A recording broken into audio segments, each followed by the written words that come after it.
Good afternoon and good morning, everybody, and welcome back to the Blind Press YouTube channel and CoffeeStream number 268. I hope everyone had a good weekend and is having a good Monday. My newest bucket of coffee and I. Here we go. Take a look at that. Are here to bring you another coffee stream. Such a good tasting coffee. So we've got tons of news here. Again, I have a good 13 tabs open. And as you can see, the thing on my screen right here is just a little tweet about the Washington Post being accused. Here we have, it says, U.S. News, Washington Post faces backlash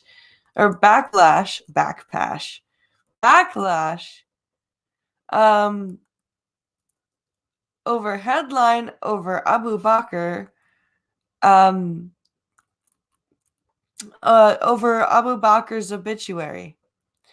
It says the publication changed the headline of its Abu Bakr al-Baghdadi obituary more than once, but one of the iterations is facing criticism as it referred to the Islamic State group leader as an austere religious scholar. A representative for the Washington Post addressed the issue, but not before readers responded to the contentious headline. And then here's the picture. Let me put it up. Let me move up a little bit so that you guys can see that. So that's what's up on the screen right now while we say our good mornings and all that fun stuff. Hello to you, Rolling Bear. Hello to you, Green Badger. Glad to have you both here. Oh my goodness. My throat, sorry for how my throat sounds, you guys.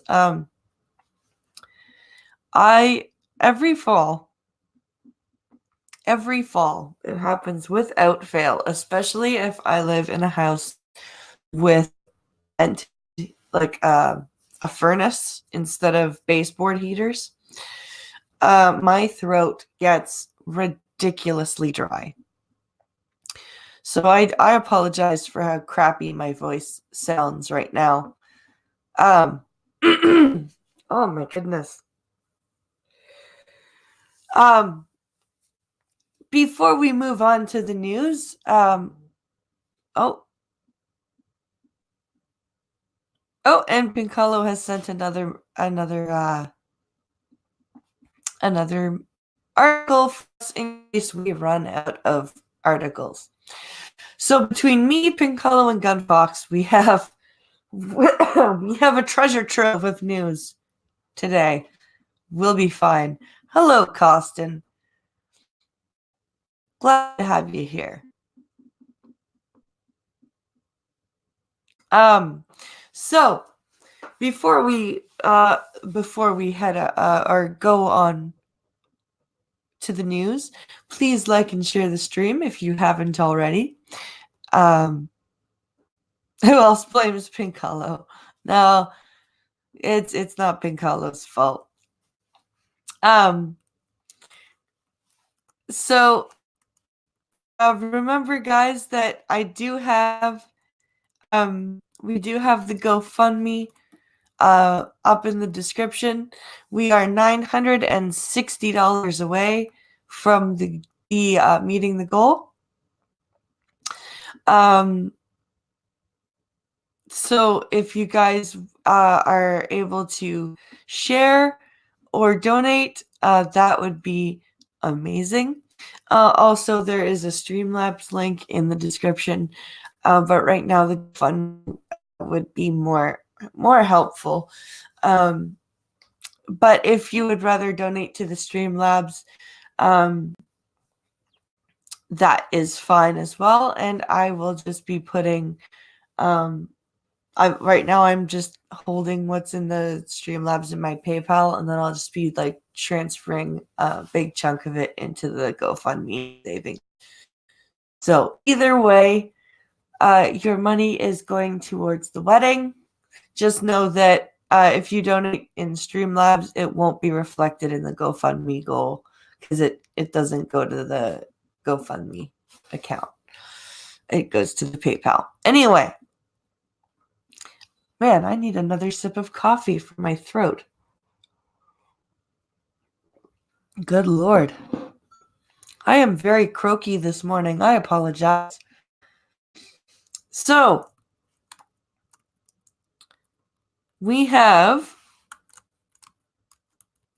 many news things here. This first one is from Pincalo.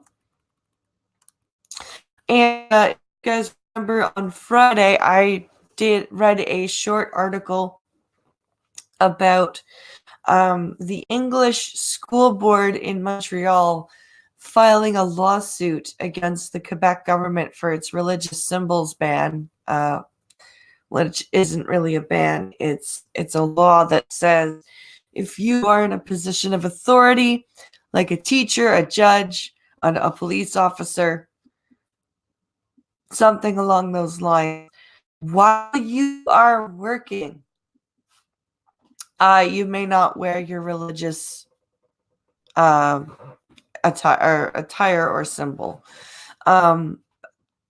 Only while you're working. Like, as soon as you're done working, you can do whatever the hell you want.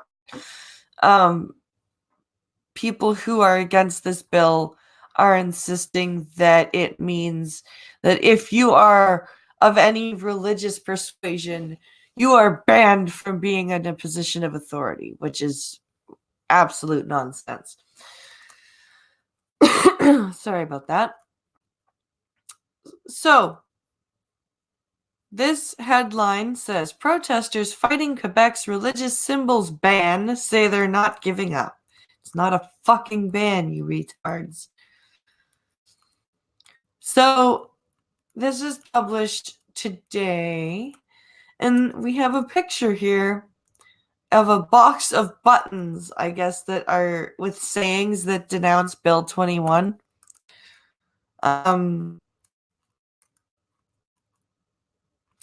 So yeah, so that's what that picture is. So let's read here about this ridiculousness. Montreal, protesters against Quebec's secularism law said Sunday that they aren't giving up the fight to overturn Bill 21, with or without politicians on their side. Okay, but how are you? First of all, how are you going to do anything without politicians on your side? And second of all, it's not a religious symbols ban. And as I keep saying, I'm okay with this law as soon as they get rid of that cross in the General Assembly. Oh, hello, BLT. Good to have you here. As a cold rain fell, dozens gathered in Montreal's Park Extension neighborhood on Sunday to march against the law and systemic racism. The law and systemic racism. Okay. You know, gotta throw that systemic racism in there. Can't not have a march without talking about systemic racism. Oh dear. Under the outside the entrance to a subway station ahead of the march, community leaders representing diverse interests highlighted what they described as the bill's discriminatory aspects. Oh boy, this will be good. What are the bill's discriminatory aspects? Ikrackner will hack, a teaching student who wears a hijab, said the law has emboldened those who are racist and caused an increased Islamic incidents. Evidence, please. Where has the increase in Islamophobic incidents into play because of this law? Can you point to that? Hello, Zombie Teddy, who says, because everything is about race. Oh, please. Yeah. That's just annoying. The legislation passed this year bars some government employees from wearing religious symbols while on the job, would prevent her from getting a job teaching in a Quebec public school after graduation. No, it would just prevent you from wearing your hijab while you're teaching.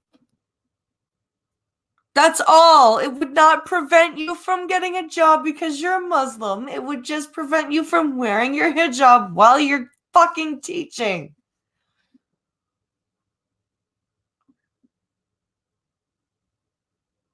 What race is Islam again, says Green Badger? I'm not sure. I blame Pink Hollow, says Zombie Teddy. What are we blaming him for? Or what are we blaming on Pinky? Oh, my croaky voice, apparently. Just take off the hijab. You're scaring the kids, says BLT. Oh man. Okay, let's keep going. With law, the government opened Pandora's box and gave Islamophobes the liberty to spit on an entire religious community, she said. Yeah, because it's only going after hijabs and burqas. That's.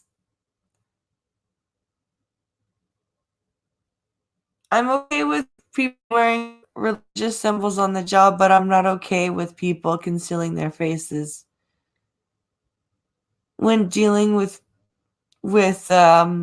people or while dealing with the public. I'd be more comfortable if that's what the law stated. Yeah, Costin, I'm with you. I'm more leaning towards that. The only reason I'm really against this law is because I find it a little hypocritical of them to ban these symbols while people are working, but they won't take the crucifix out of the General Assembly. I find that hypocritical, and I can't abide hypocrisy. But for these people to say that this law forbids them from getting jobs is outright dishonest.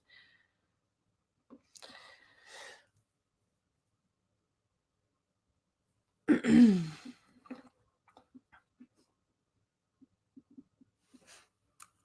2019, we are asked to discriminate against because we don't have Quebecois traits, because we have names that are unpronounceable for some, or because we have a skin color or physical traits that are different than the majority. I don't think that's why. I'm just saying. I don't think that's why. I mean, if I went into why, I'd lose my channel, but I'm just gonna say I don't think that's why. Less than a week after the federal election, some in the crowd said the current political climate was as much against them as the day's wet weather. The multicultural neighborhood where the march took place falls in the riding of Prime Minister Justin Trudeau, who was re-elected last week with a minority government. Yes, he was. During the election campaign, most of the federal party leaders agreed to not intervene in any court challenges against the secularism law, at the demand of Quebec Premier François Legault. Only Trudeau didn't close the door to eventual legal action, but is taking a wait-and-see approach for the moment. Okay. Because they're not really doing anything illegal. What do you want them to do? Hello there, irate prostate.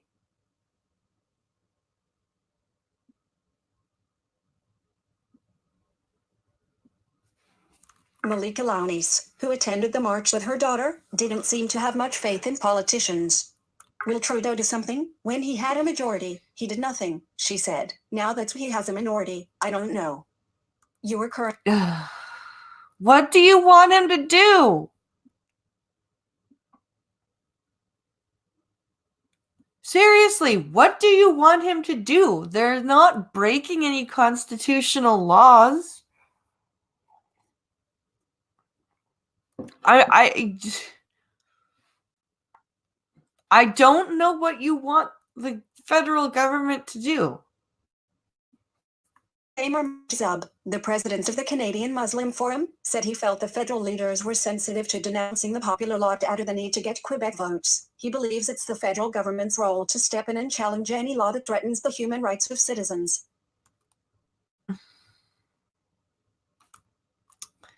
It is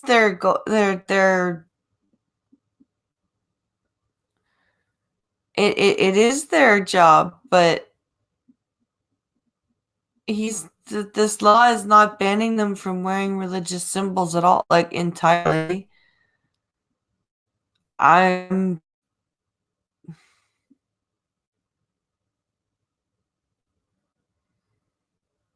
It's simple. They want the federal government to step in and be a dictatorship and convey what the provinces are supposed to do.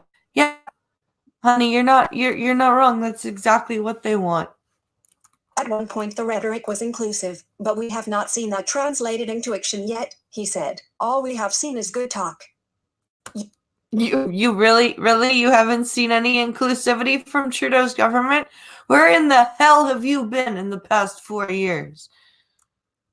The Coalition Avenir Quebec government has defended the secularism law, saying it enjoys strong support among Quebecers and helps to ensure the state is secular.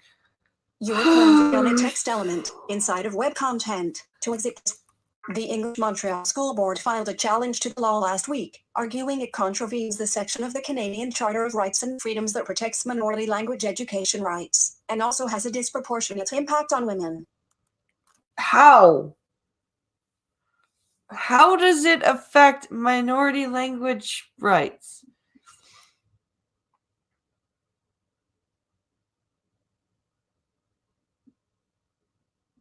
Aren't they using an upward standing cross? If that's the case, what's the point of suing? I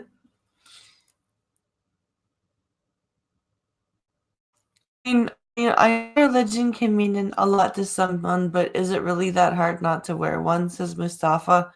Apparently, for like 6 to 8 hours a day, it's apparently impossible not to wear one.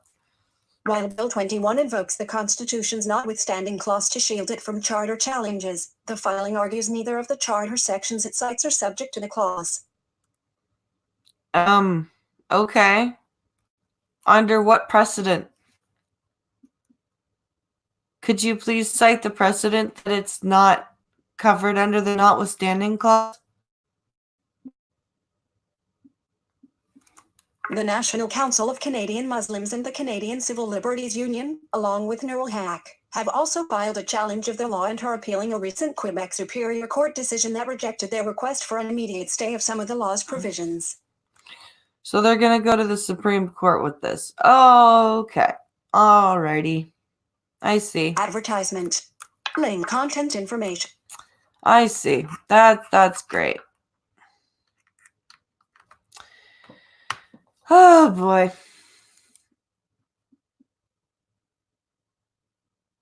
Breaking news. Pizza is awesome, says the next 6 minutes. That is true. What type of pizza? If it has pineapple on it, you better retract that news, because you don't put pineapple on pizza.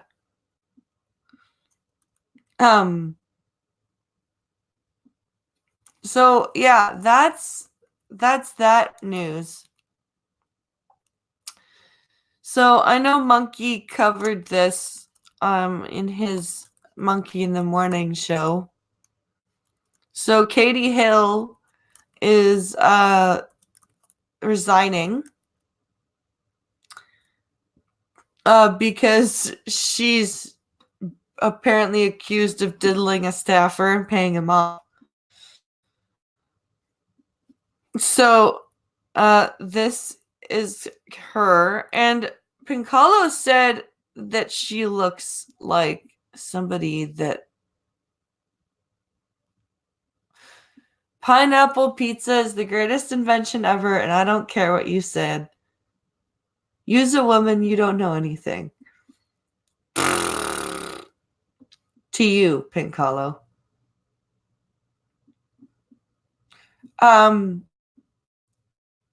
Oh, Riley Dennis. That's who Pincalo said Katie Hill looks like. Yes, Pincalo says Katie Hill looks like Riley Dennis. I obviously I don't know, but that's what he says. So let's quickly read about Katie Hill, and then we'll move on to something else.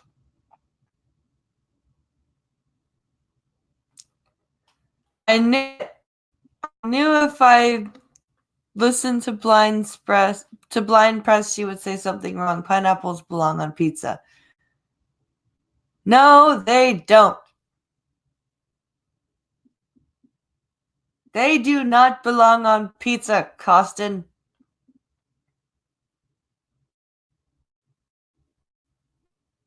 She does, kind of, says Six.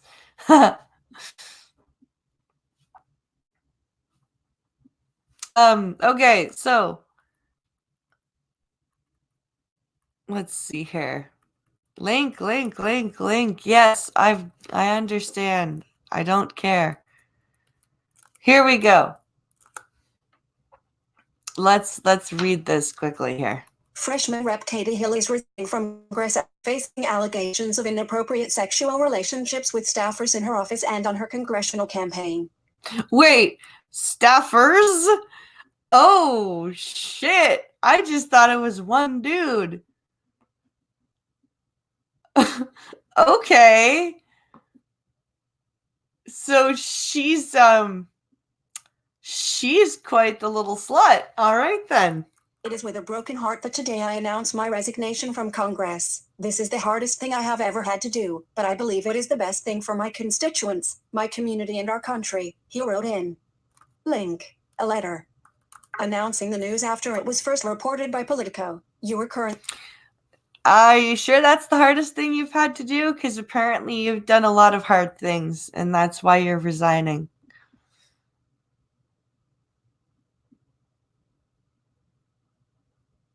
Tomato is a fruit, and it's on pizza.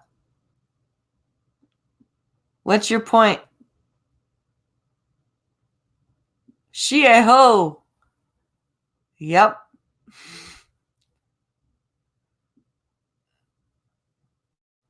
Kid got Bill. Complimentary. Story advertisement end of This is what needs to happen so that the good people who supported me will no longer be subjected to the pain inflicted by my abusive husband and the brutality of hateful political operatives who seem to happily provide a platform to a monster who is driving a smear campaign built around cyber exploitation, Hill added. Wait. So your husband is lying about you and you're not fucking everybody on your campaign?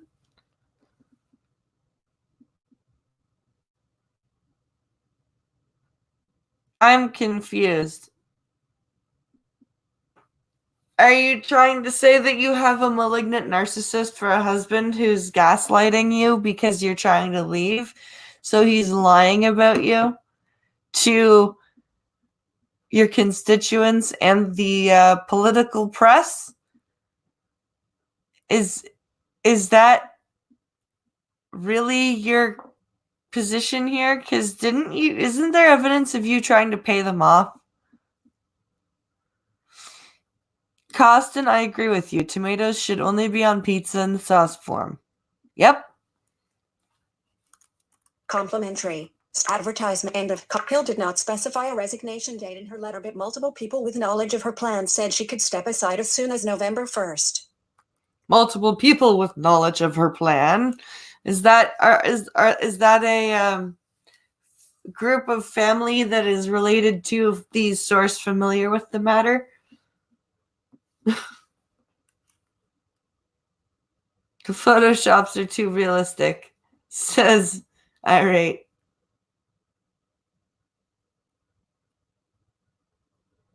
I know she's fucked everyone on the campaign.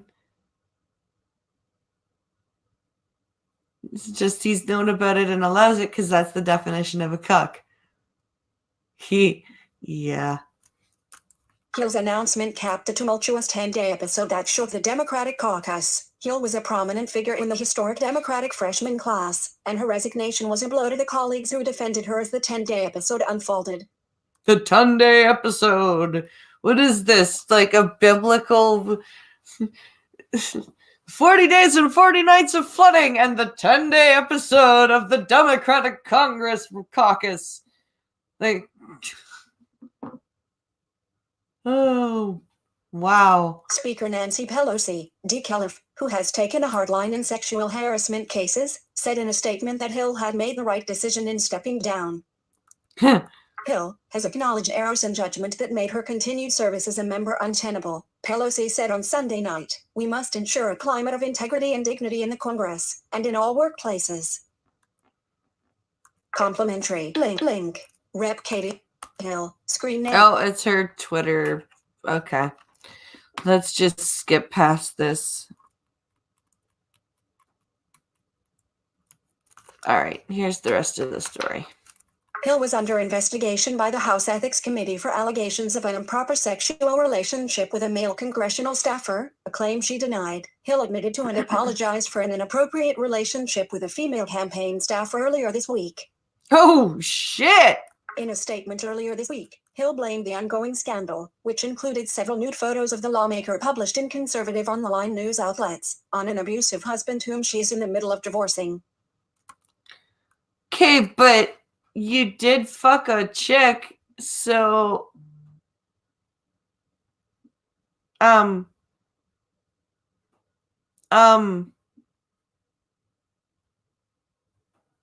so you fucked a female staffer, not a male staffer, but the nude pictures are fake.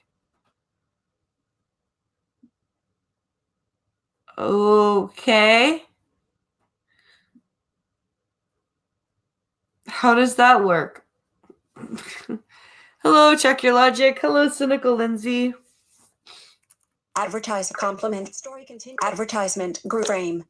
End of compliment. While this wasn't the first time nude photos of a lawmaker had appeared, claims that it was revenge porn involving Hill's estranged spouse made the freshman lawmaker a sympathetic figure to some of her colleagues. Hill asked for the U.S. Capitol Police to investigate the source of the photos, and attorneys for Hill even issued a cease and desist letter earlier this week to a British tabloid after the outlet published several intimate photos of Hill, including one that allegedly depicted her holding a bong while naked. Holding a bong while naked, huh?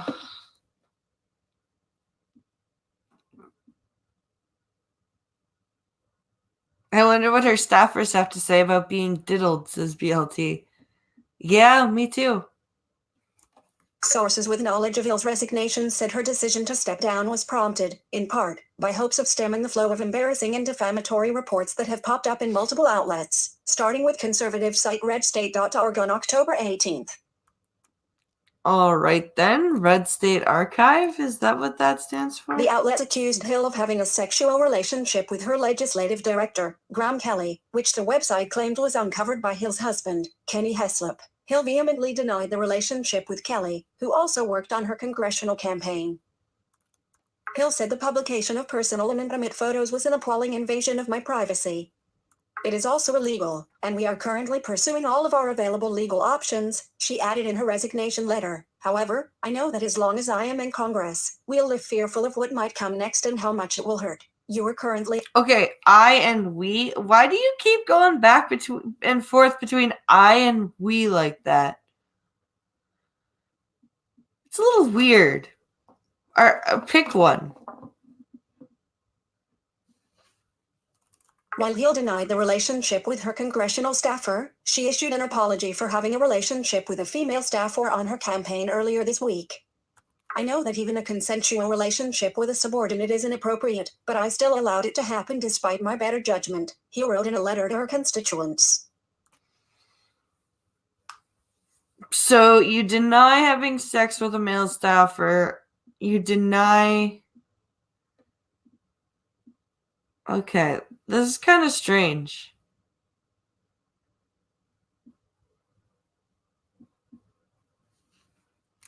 I am saddened that the deeply personal matter of my divorce has been brought into public view. Even the false allegations of a relationship with my congressional staffer, which I have publicly denied, and I am fully and proactively cooperating with the Ethics Committee, she added. So, I mean, like, if I'm...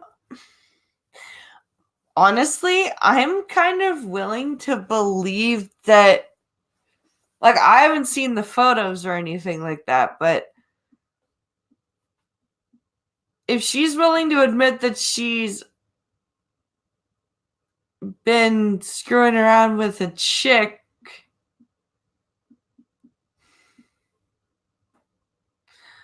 although it may be because it's okay to be fooling around with the same sex now. I don't know. This is weird. Hi, Ryder. Some of Hill's colleagues, including Florida Republican Rep. Matt Gaetz, Link, defended her after the leaked photos, saying the California Democrat was the victim of revenge porn and a political smear campaign at the hands of her husband. I mean, it very well could be. Like, if she's willing to admit that she's been in a relationship with a female staffer on her campaign, I may actually believe that she's... I don't know. I could be falling for it.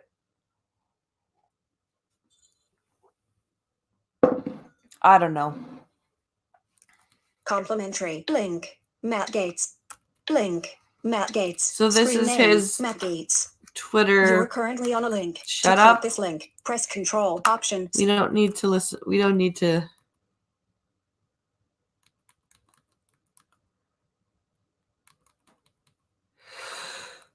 So she's 32 years old. She is one of the majority makers. She beats Republican Steve Knight. And that's the end of that article. So that's that article. Yeah, I don't know. Remember, all these females are qualifying as non-binary. Yeah. That's true. So here's a story from Pink Hollow as well. Walls closing in on second suspect in vicious attack on 87-year-old. Oh, wow. So this is published today. And the author is Joe Warmington of the Toronto Sun. So, let's see here. Link. Yes, I understand. Holy.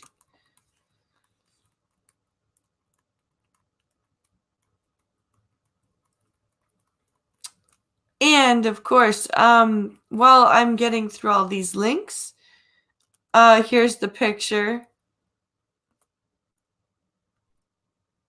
Hold on.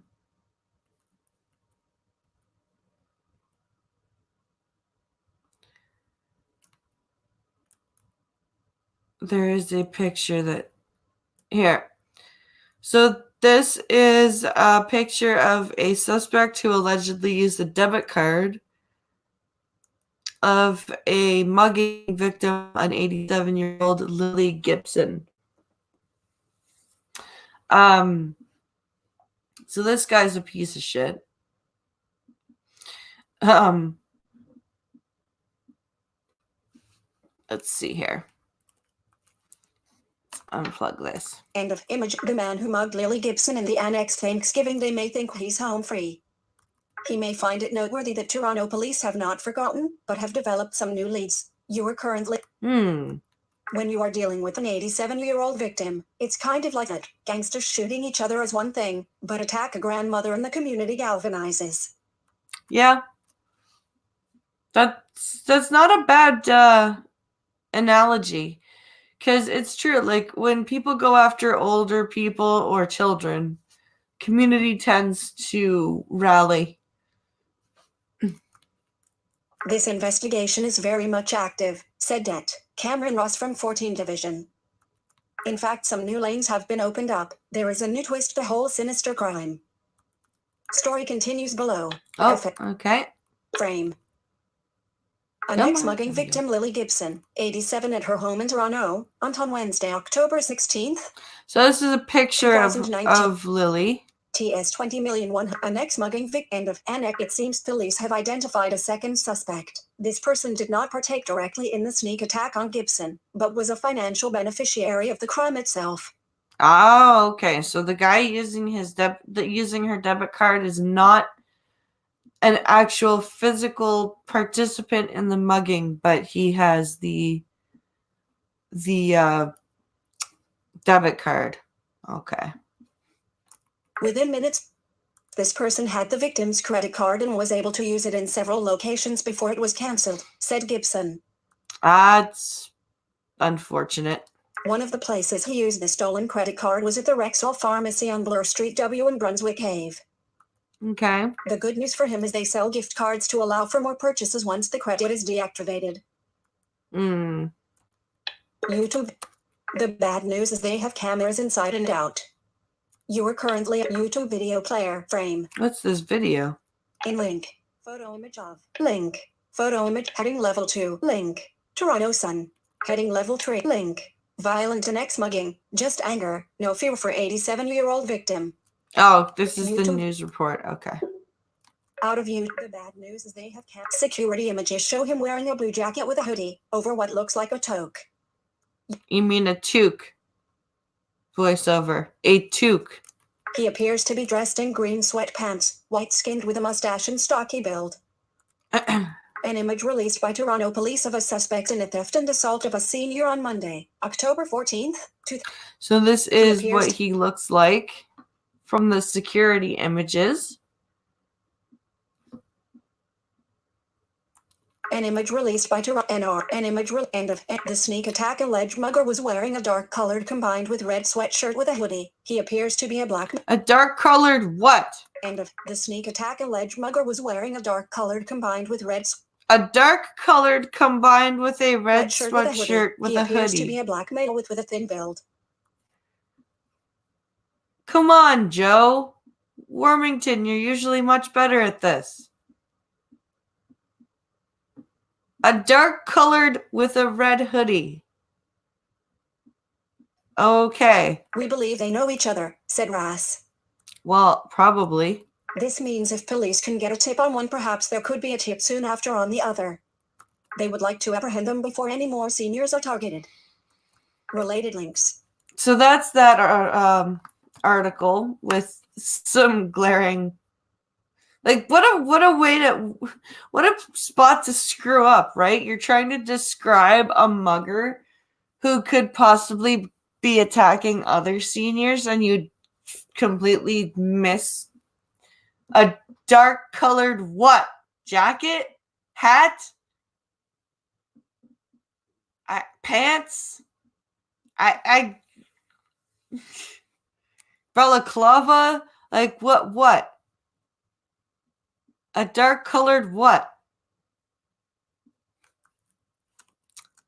That's just silly.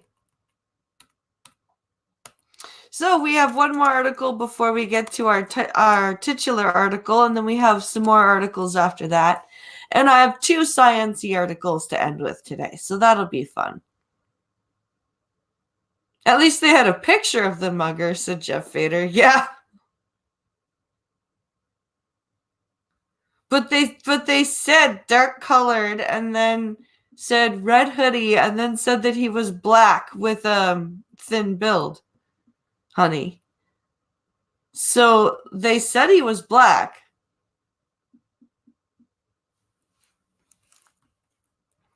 So this is the last one from Pink Hollow. So it says, Warren says it's time for the feds to act on vaping. Didn't Trump already say something about that? So Jim Warren. So this is an opinion piece, I'm guessing, by this person named Jim Warren.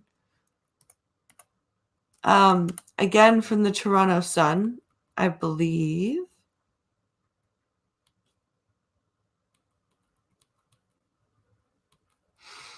Let's get through all these links here.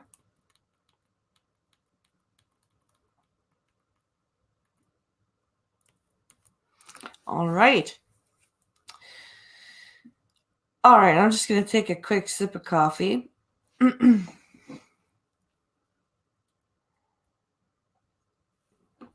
That's better. Okay. On Friday, the province of Ontario, Link, announced a ban on vaping advertising in convenience stores and gas stations in response to concerns about the increasing use of e-cigarettes by youth. Okay. Ottawa Mayor Jim Watson immediately applauded the decision on Twitter, posting, "Thank you at Ford Nation for following through after our phone call Sunday to ban point-of-sale advertising for vaping products at convenience stores and gas stations. These multi-flavor products and colorful displays are aimed directly at young people. This is a very good decision." Okay. Of course they are aimed directly at young people. Because there's no adults that enjoy the flavored no adult is into the flavored vapes. No. I just realized we didn't cover the Who What Weird from the Toronto Sun last night. I think that might be one of the links without a thumbnail, honey.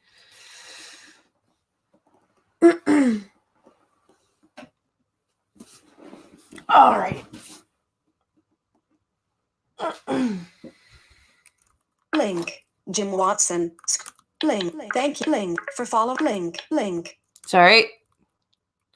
And through these tweet While tweet this here. announcement is link. View conversation. While this announcement is a step in the right direction, it falls significantly short of what the government needs to do to deal with a developing crisis among our teenagers. We now have an entirely new generation of nicotine addicts in Canada, teens who vape. Yeah. This is a surprise to everybody. Lindsay says, do something about the black market or about banning vaping in general. If it's the latter you're doing it in a horrible way and you should disappear from the public eye, says cynical Lindsay. Yeah. Methinks this op-ed writer is being paid handsomely by Big Tobacco. Seems that way. It is a critical issue that requires immediate action and strict federal regulation and restrictions. Okay. Ontario was set to treat vaping products the same way we treat cigarettes. The province had planned to replace the Smoke-Free Ontario Act and Electronic Cigarettes Act with a single new version of the act to treat tobacco and vaping the same in July 2018. The same stringent rules for selling cigarettes would have applied to vape products. And why didn't they do that? Story continues below. FSK frame. What happened since the new Ford government cancelled those changes by saying it instead wanted to consult? What happened since the delay? According to the Ford government media release on Friday, vaping has become increasingly popular, particularly with youth. In just 1 year, from 2017 to 2018, there has been a 74% increase in vaping among Canadian youth aged 16-19. Hamlin et al., 2019. Your current... Yeah. And it's really funny because a lot of them will be like, I would never smoke a cigarette. It's like, dude, you're giving yourself popcorn lung. What are you doing?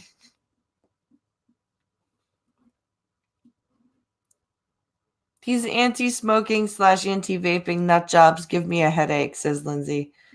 Yeah, they're They're pretty crazy. I can't wait to see the anti-vaping ads. What are they going to do? Have exploding vape pens? Like cartoons and fucking cigarettes? Yeah. Pinkalo, that's not a bad image, actually. Further, it stated, of concern, 2/3 of students who vape are using products with nicotine. Canadian Student Alcohol and Drugs Survey, 2017. Why are we wasting time consulting when we know vaping is an epidemic with teens? If you don't know this already, speak to any teacher or principal, or better yet, a student. Vaping is cool. It has become the equivalent of smoking in the 1950s and 60s. Vaping is cool.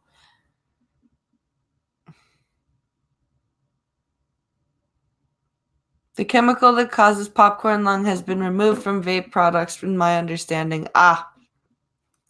Delays by Ontario and other provincial governments across Canada are cause for great concern. It is yet another sign that the federal government needs to act to impose standards and restrictions on vaping products to protect young people. Yeah, the federal government needs to act. Again, you want the federal government to step in where the provincial government should be stepping in. No. I don't agree with that. I called for a total vaping ban in September. I still believe that should be the case. I had many readers write to me about how vaping had finally transitioned them from smoking cigarettes to vaping.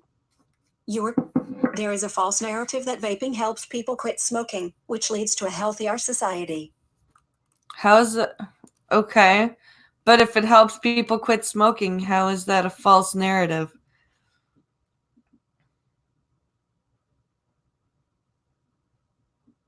I'm confused. Well, simple. Look at the anti-pot ads. Would you allow somebody that was high to pack your parachute? Yeah, that's an ad that Pinkalo actually ran into.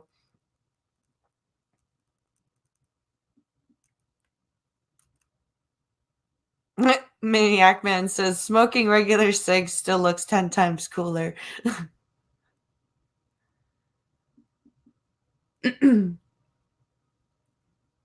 Yeah, Lindsay's one of the ones whose vaping has helped quit smoking. Yeah.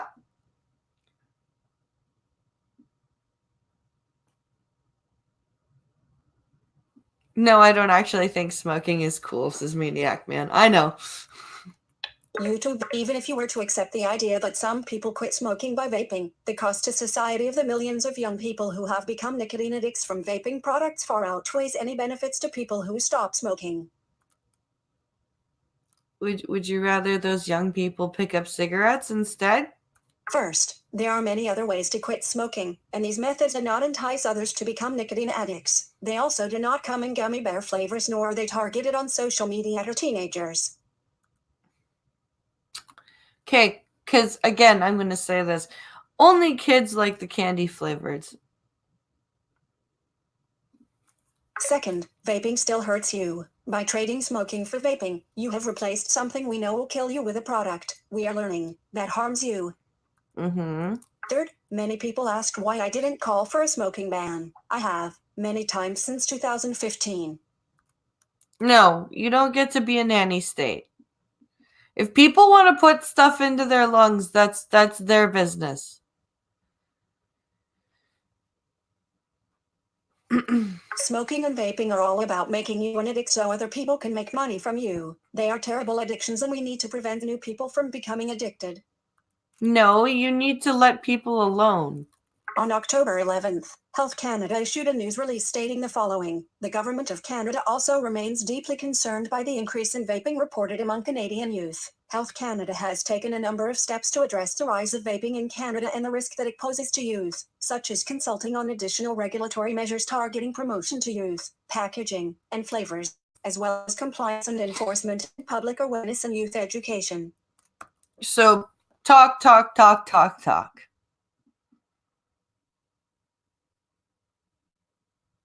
Vape evaporates into the air, though I highly doubt it's as dangerous as secondhand smoke. That's true. These are dodging the real issue. Consulting on candy-flavored nicotine products is a waste of time.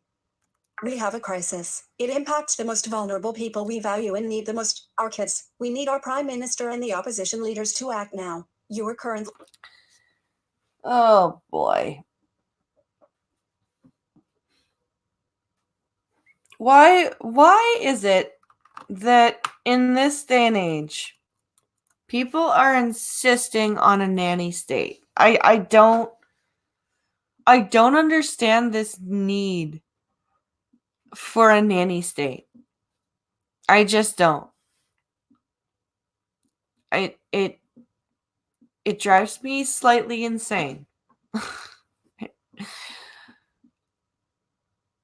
Oh, by the way, thank you to the donation on Streamlabs. I'm not sure who it was from someone who's new to watching, from Australia. I wasn't able to get into my actual Streamlabs, but it came through after the show. So thank you for the $3 Australian dollar donation. To Streamlabs. I do appreciate it. If you are listening in the replay, I just wanted to acknowledge that. We have a crisis. We need to ban the word crisis. That's the fucking crisis. Everything is a crisis. Yeah. You're not wrong, honey. So here's the titular article. So, EU agrees Brexit on Brexit extension till the 31st of January. The UK will now not leave the UK or the EU on Thursday as MPs prepare to vote on a December election. I'm sure Omegon is just thrilled. Just thrilled. Considering he's been doing his countdown videos on the Moisky Live channel.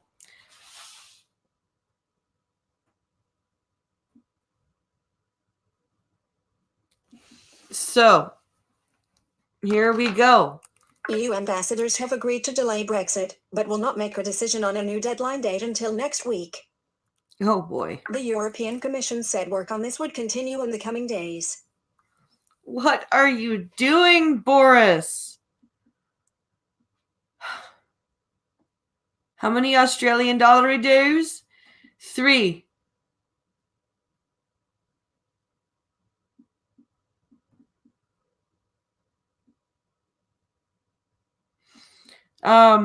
Cynical Lindsay says, I hope Nigel Farage and the Brexit party clean up in the next general election. So do I. The talks came after Chancellor Sajid Javid admitted the government's deadline to deliver Brexit next Thursday can't be met. What do you mean it can't be met? Why could it not be met? Why?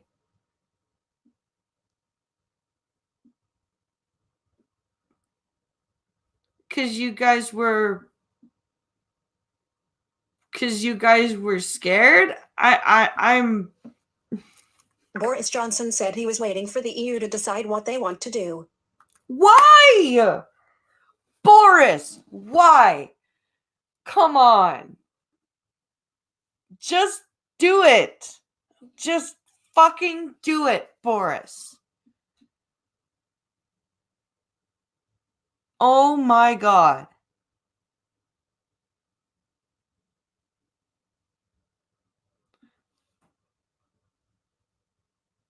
Oh, also, Omegon dropped a video a few minutes ago about it. I bet he did.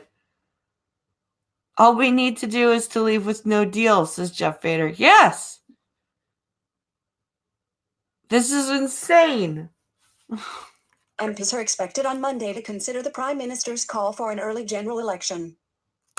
Why? Why are you doing this to yourself, you fucking moron? Holy shit!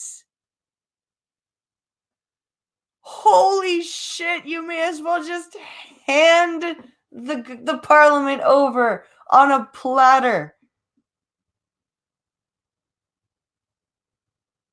What happened to all the rhetoric about how no deal is better than a bad deal, says Jeff Vader. That is an incredibly good question. Wow. Wow. Okay, I feel slightly better about my prime minister now. Mr. Johnson says he wants to hold one on December 12th, if the EU offers a Brexit delay until 31 January. Oh my god. You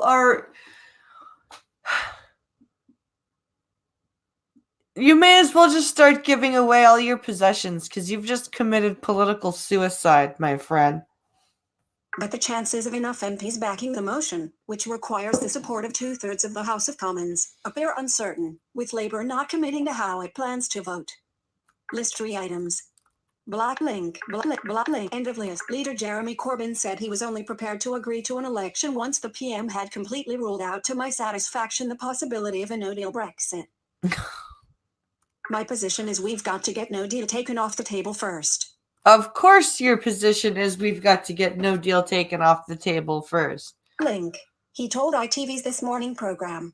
Period. Providing the Prime Minister comes to Parliament on Monday and makes it absolutely clear he is going to make sure that there's no crash out, because his deal includes the possibility of a no-deal exit. If he comes on Monday and says that, then okay, he added. Oh, wow. Wow. Way to go, Boris Johnson.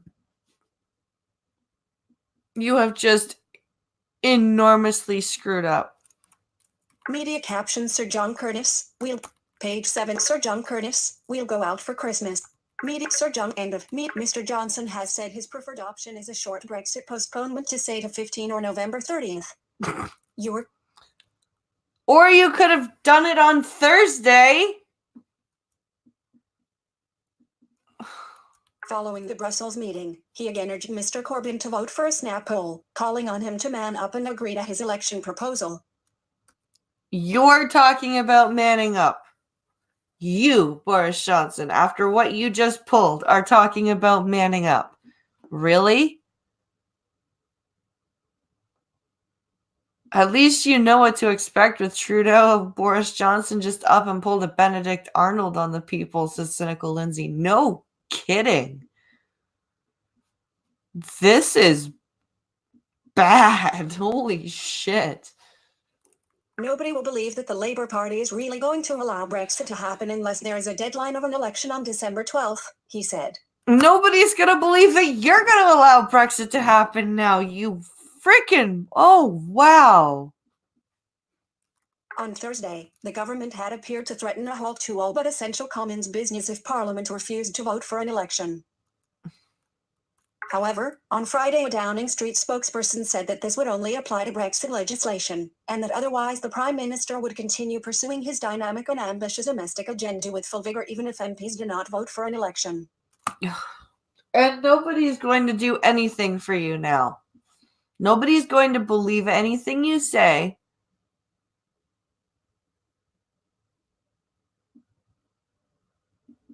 Oh, wow. Presentational grey line. That's just disgusting. Just well done, Boris.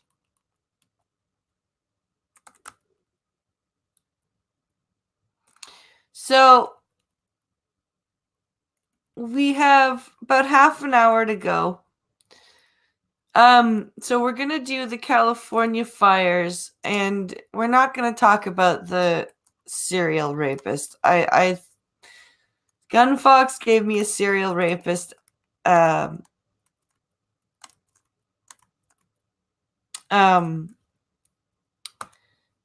article, and I'm not gonna read that one. I thought about it, but we still have like 3 or 4 more articles to go without that one, so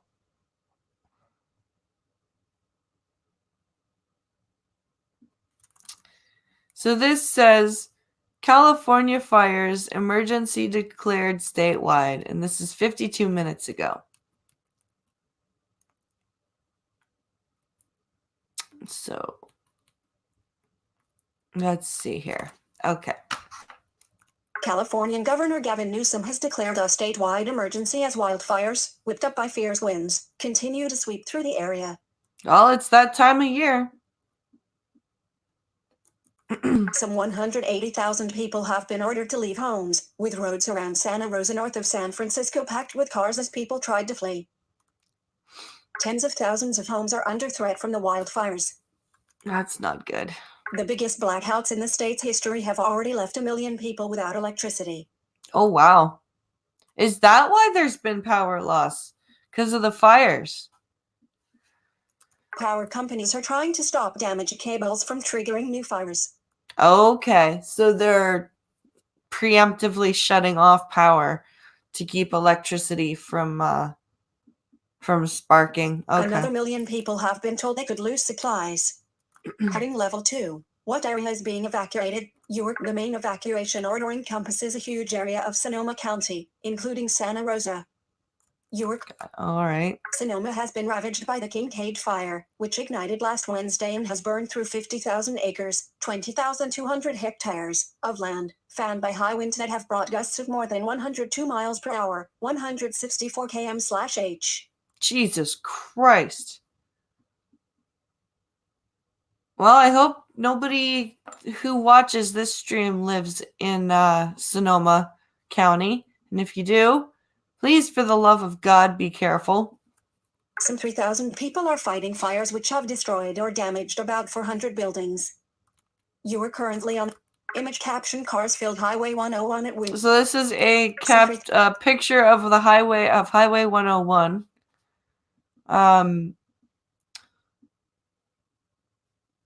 It's obviously packed. Image cop Getty Images. Image caption cars filled Highway 101 at Windsor heading south on Saturday. End of image caption. But firefighters had lost ground against the blazes, which were 10% controlled on Sunday but are now only 5% contained. Oh, wow. That is terrifying. 10% contained is not very good, but to lose half of that's wow.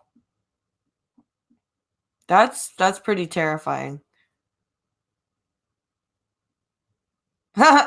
What's the difference between the Titanic and California? Says Zombie Teddy. The Titanic went down with lights. That's funny. That's normal traffic for the 101, says Cult of Krill. End of the 150-year-old Soda Rock Winery was among the structures destroyed.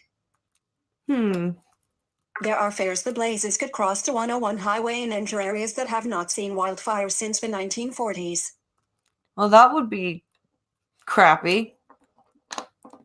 Some 43 of California's 58 counties are under red flag warnings. The warning informs firefighting services that conditions are ideal for wildfires. Okay, that's what I was like. What's a red flag warning? Presentational whites having left fears about the extent of the wildfires led Pacific Gas and Electric (PG&E) to initiate a precautionary blackout.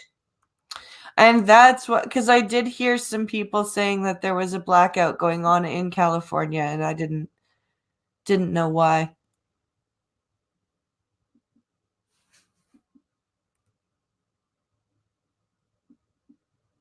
No. 21 of 84 F98. Presentational power list 4I power was shut off to 940,000 customers in Northern California over the weekend. Wow, that's a lot of people. Let's make sure that there is no more. Oh, there is a few more here. A few more sentences. PG&E said it would work to restore services on Monday, but warned of further power cuts as soon as Tuesday if the forecast strong winds returned. The warnings came as the company faced scrutiny over its possible role in the fires. Wait, what? How does it have a possible role in the fires? The Kincaid fire began 7 minutes after a nearby power line was damaged, but PG&E has not yet confirmed if the power glitch started the blaze. But, Okay, but how was the power line damaged? Was it damaged by a worker? Was it damaged by weather? Was it damaged by vandalism? Like, Media caption page 7 Jets drop media Jets end of meet. The company is already seeking bankruptcy protection as it faces lawsuits over last year's Camp Fire, which killed 85 people. The deadliest wildfire in the state's history was sparked by aging equipment owned by PG&E. It spawned billions of dollars in liability claims. Gotcha. Okay. Aging equipment. I've got friends in Northern California who have been without power for about 30 days, says Zombie Teddy. Holy fuck. That's crazy. That is absolutely crazy. A month without power. Wow. That's crazy. So this is an article I found just before the stream, and I had to include it because it made me giggle. The headline made me giggle, and I thought it would be fun to read it cold. I thought, why not? At times like this, I'm so glad I don't live in California, says cynical Lindsay. Yeah. So this says, I thought Britain had biased left-wing media, and then until I spent time in Canada. And this is by Daniel Hannan. Daniel Hannan. So I think he's a British journalist. Justin Trudeau has somehow managed to form a minority government credit. Canada. Justin third party at J. Justin Trudeau, a man who can't remember how many times he darkened his skin for comic effect. Has managed to form a minority government in Canada. His Liberal Party won Monday's election with fewer votes than the Conservatives, but, under a quirk of the first-past-the-post system, emerged 36 seats ahead in the 338-member House of Commons. The Tories took it on the chin. Their leader, a likable man called Andrew Scheer, conceded graciously. He did. He was very gracious. I should declare an interest. Scheer is a friend, one of a handful of overseas leaders who publicly backed Brexit. I spent a week in Canada watching the election, and came back stunned by the lopsidedness of the political culture. It's not just that a right wing. We're glad you're enjoying the Telegraph. Oh, fuck you, Telegraph. Register or subscribe. Already a subscriber? Link. UKGFFN and register. Free. List 2 items. 1 free premium article per week. 1 newsletters and the end of link. Subscribe 30 days. List 3 items. 30 days free. Seriously? I haven't read a Telegraph article yet.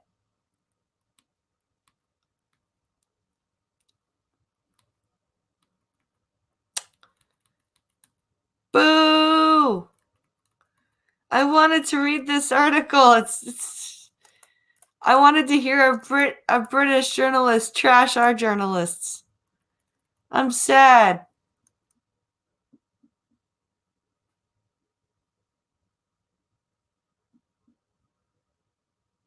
More than likely, the power lines were damaged by the Santa Ana winds. That's what helps drive these fires so quickly, says Pink Hollow. Yeah. So, who likes Supernatural? Because I like Supernatural. I haven't been able to watch Supernatural in a long time, and I'm woefully behind. And when I say woefully behind, I mean like 12, 13 seasons behind. But apparently Sam Winchester, aka Jared Padalecki, has been arrested for assault in Texas. Now, I was always under the impression that Dean was the dude who would be assaulted for or arrested for that. Is Jared or Supernatural, says the headline. Is Jared Padalecki arrested for assault in Texas? And I usually don't do entertainment news, but this just caught my eye. Jaeger Pony says that's pretty good, and Zombie Teddy says I love Supernatural. I really like the early Supernatural. I haven't, like I said, I haven't watched in several years, and unfortunately, it's not in described video on Netflix, so kind of sucks.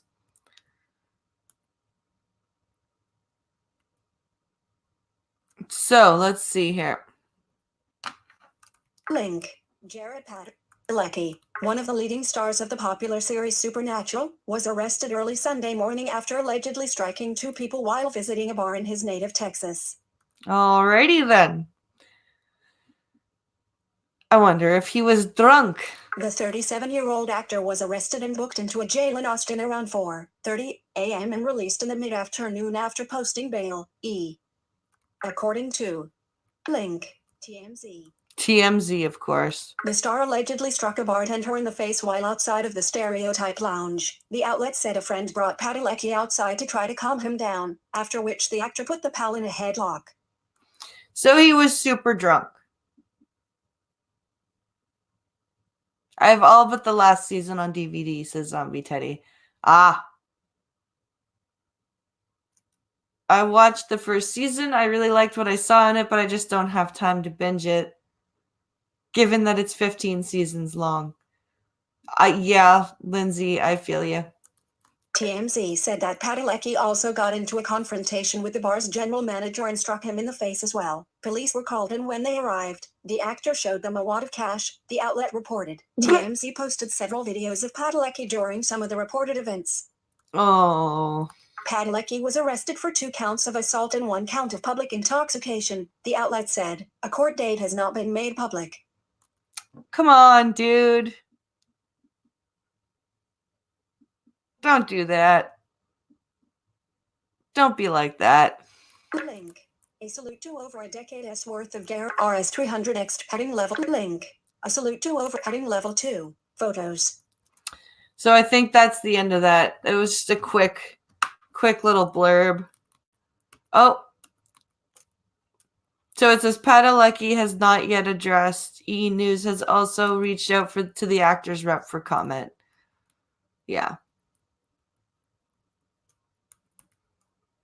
Yeah. So it's just a quick little blurb about Jared Padalecki.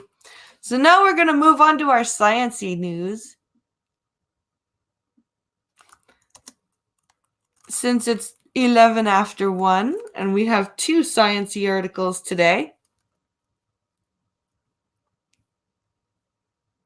Come on.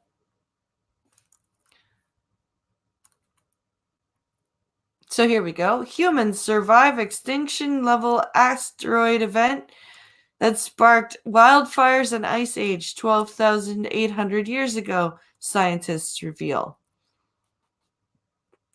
This is from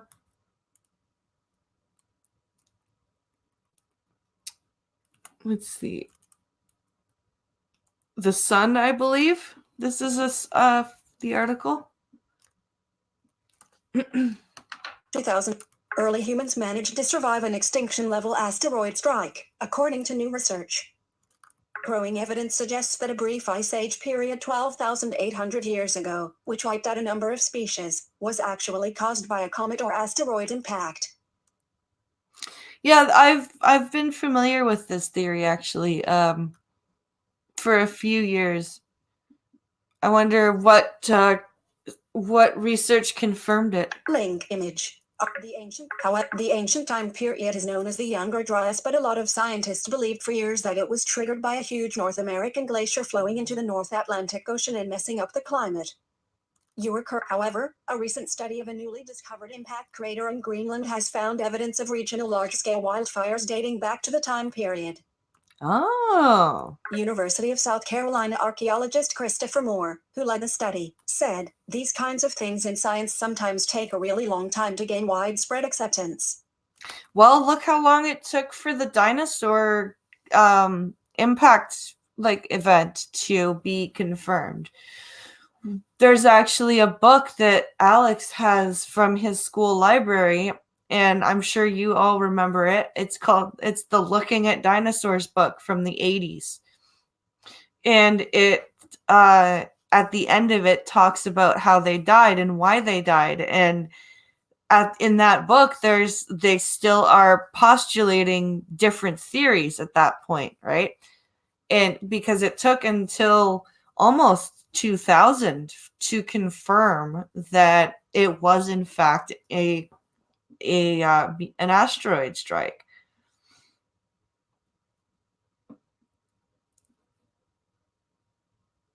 You can't really trust the science or the sun for news on science. Yeah, that's true. The sun is a little iffy, but it's it's an interesting little it's an interesting blurb. I've heard of this theory before, so I just wanted to see what the sun would say about the science behind it. That was true for the dinosaur extinction when the idea was proposed that an impact had killed them. It was the same thing with plate tectonics, but now those ideas are completely established science. This is true. The researchers took core samples from impact craters all over the world, including from beneath this lake in South Carolina. University. Okay, so these are, I guess, impact craters and samples? Link 2. The researchers took core samples from impact crater.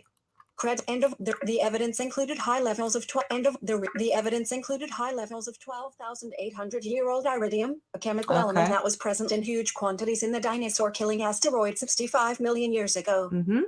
Moore thinks that the melting glacier theory could still be partly true, as the asteroid impact could have resulted in the melting and subsequent mini ice age. You were currently very true. If there was enough energy to melt, like if there was enough energy from the impact to melt the glacier, that would make sense. It is also believed his theory suggests that the impact contributed to the extinctions of over 35 creatures, including giant sloths, saber-toothed tigers, and mammoths. It is also believed to have resulted in massive wildfires that caused so much smoke the sun was blocked and winter was induced around the world. Which is a general condition of a meteor strike or asteroid strike. Moore and his team have found evidence from all over the planet that suggests this was a global event. Mammoths are thought to have died out as a result of climate change as well as overhunting. Getty. Okay. To mammoth end of. No one knows for sure why some large ancient creatures and early humans died at around this time and how some survived, but the researchers think the varying degrees of climate change around the world could have been responsible. Yeah. Although early humans survived as a species, it is thought that the impact caused a serious decline in humans' populations like the Clovis culture who lived around the Americas. Yes. And this is what I mean by I've heard of this theory, because I did some reading up and some watching about the Clovis culture, who seems to have vanished between 13 and 12,000 years ago. And one of the theories was an asteroid impact. Moore said, some of these animals survived after the event, in some cases for centuries. But from the spore data at White Pond and elsewhere, it looks like some of them went extinct at the beginning of the Younger Dryas, probably as a result of the environmental disruption caused by impact-related wildfires and climate change. This study has been published in the journal. Link. Scientific Reports. Okay, so it is actually published in a...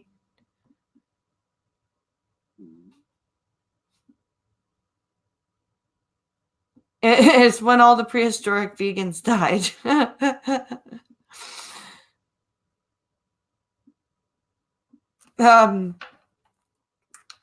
So that it is actually in a scientific journal, which is good. So that's something interesting I thought we would read about. And here is our last scientific story from livescience.com. Go away. I'm not signing up.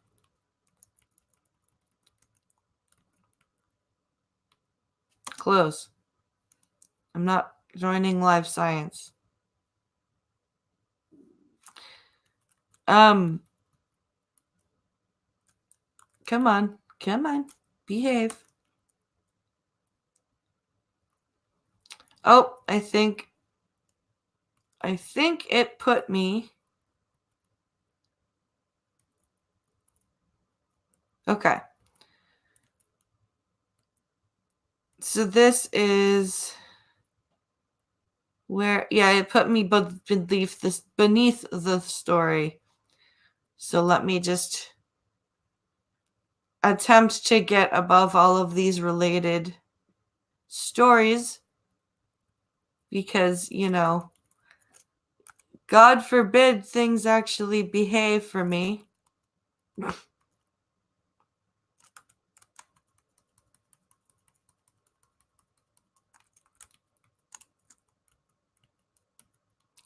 Okay, now we're at the top of the page. Let's see if we can get to the headline here. Because that would be very helpful.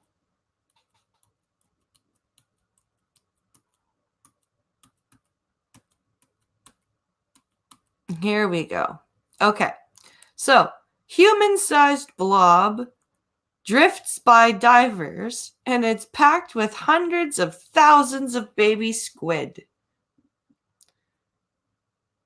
I thought that would be interesting for you guys to see. Back in the age of dinosaurs.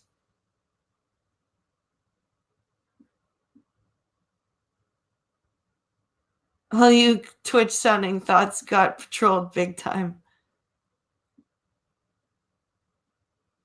So let's see here. This is from 4 hours ago. Link. Yes, I've got it.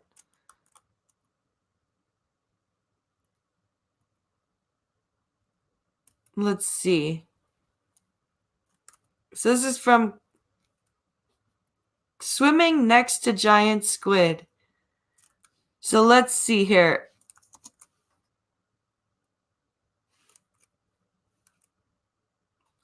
There's music that I'm afraid might get copyrighted, but this is the video.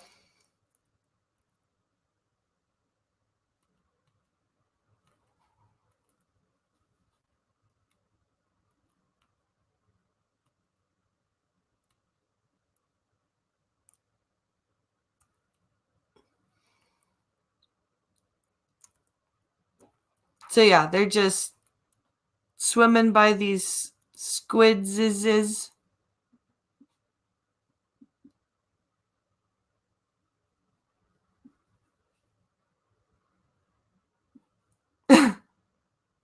So I'm against the daddy now. This sounds like the Watchmen TV series. So yeah, that's just what that looks like. So let's get close that. So let's read this here. A trio of divers off the western coast of Norway had a close encounter with a drifting gelatinous blob. A drifting gelatinous blob? Link. A squid's egg sac. As big as an adult human. Oh, wow. A squid's egg sac. That's what that was? That's really cool. A video captured and link shared on YouTube on October 6th by Ronald Rash, a diver with the Norwegian research vessel Rev Ocean, shows a diver slowly circling a spherical blob surrounded by a transparent membrane with a dark mass suspended inside. That is cool. As the diver swam around the blob, his flashlight lit up its interior. Inside were numerous tiny spheres, eggs holding baby squid, estimated to number in the hundreds of thousands, according to link the video description. Related. As on October Let's link. see. Shared up. Press link. If it'll show. Safari. Busy. 0 minutes. 0 minutes 9. 0 minutes 10 seconds of 1 minute. So this is what he saw. I don't know if you guys can see it. 100% mute. And next, shift pause.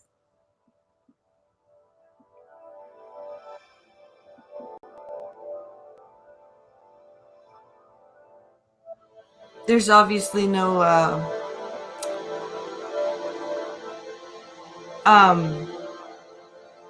commentary.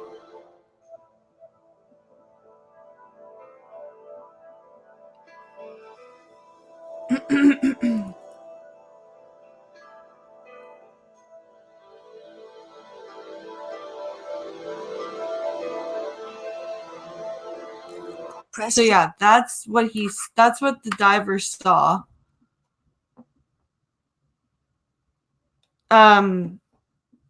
So that's just the egg sac that he saw. That's pretty cool. Let's close that. That's really cool. And that brings us to the end of our news. Oh, no, wait. There's one more story that Pinkalo ended up sending me. Did I? That's right. There's my Twitter tab.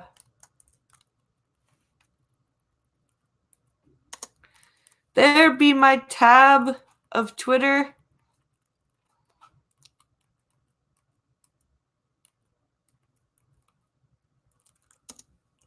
What did you send me here?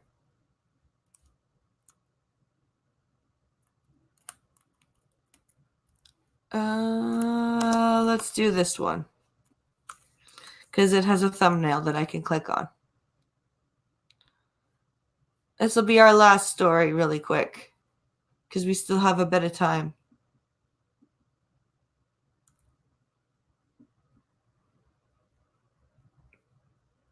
That's cool, but now I'm getting really hungry for calamari.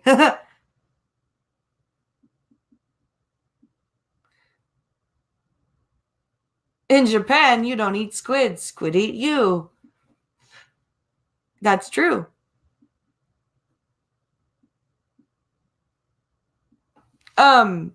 So this says Hamilton School Board to consider anti-bullying panel after stabbing death of student. Wait, you need a panel? Aren't most school boards no tolerance for bullying now? I'm confused. I'm very confused. Okay, let's quickly go through this. Hamilton. A Hamilton school board will vote on whether to create an anti-bullying panel following the stabbing of a 14-year-old student who was reportedly tormented by bullies in the weeks leading up to his death. What would a panel do, though? The Hamilton Wentworth District School Board will decide on the recommendation after hearing public concerns about bullying, said Chair Alex Johnston, who added that the board knows more can be done. What are you supposed to do? Like, call the bullies before this panel? And do what? What is an anti-bullying panel supposed to do? We want to work our community to make our school and our community safer for everyone, she said. No one should have to suffer the consequences of bullying in silence. You want to work your community and your school to work on being a better community and the blah, blah, blah, blah. What the fuck are you saying? Holy crap. Could you guys have said more nothing if you tried? FSK level 2. Related story. Thank God that's Is that the end? Johnston said there had been previous errors in how the school board reported bullying incidents to the province, though she declined to specify what those errors were, and said part of the panel's goal would be to improve their reporting process. Or you could just, hold yourselves more accountable and do better at reporting. She urged parents and students to continue to tell schools about bullying when it happens so they can help address the issue. Okay, but if you're not going to report them properly, why would parents and students trust you? And what would a panel do to help them trust you? The motion to establish the panel will be presented by the board's Director of Education, Minnie Figueiredo, who said in a report that the death of Devin Bracci-Selve earlier in October led to heightened concern about bullying in the community. Ugh. I'm sure it did. Figueiredo said the Anti-Bullying Forum would report their findings by May next year if it is approved on Monday. By May next year? Oh my God. Holy fuck, way to do nothing right away. Oh wow, May next year. Holy shit. Could you drag your heels any slower? That is disgusting, Hamilton. Come on. That's just sad. That is just sad. I'm sorry.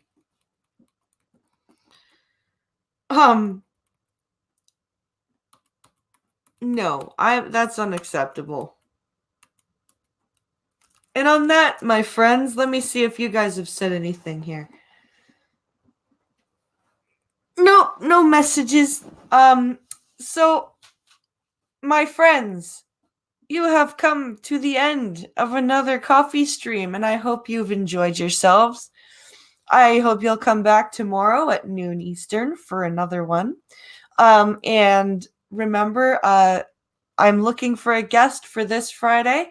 So if you know of anyone you'd like to hear from me talk to, or if you would like to be on, please DM me on Twitter at Blind Press, and we will set that up.